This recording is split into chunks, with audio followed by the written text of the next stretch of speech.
Some users have been facing this issue that after they plugged in their Bose Soundlink Micro, it stopped or no longer charging. It won't charge no matter what. On top of that, they're getting a flashing or blinking red LED. In this video, we'll try to suggest you some measures that you can try to fix this no charging problem on your Bose Soundlink Micro. Now, this might happen either if the charging tools are not working properly or there is a failed battery issue. So first of all, make sure you're using the original micro USB cable that came with your Bluetooth speaker and also a functional power adapter.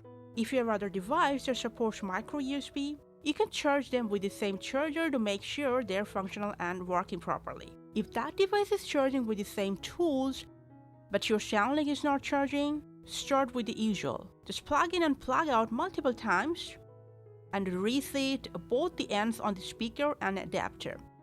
Now, if that device wasn't charging, there might be some problem in your charging tool. So in that case, just change the cable and adapter if others is available to you. And then charge your Soundlink Micro with that. If it's still not charging, change the wall power source if you weren't using one before.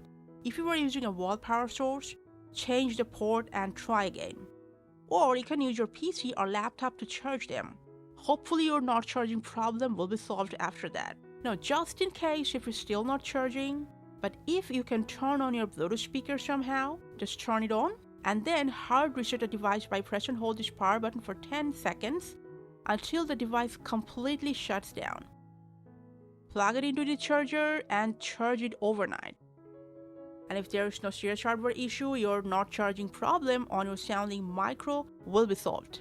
Thanks for watching.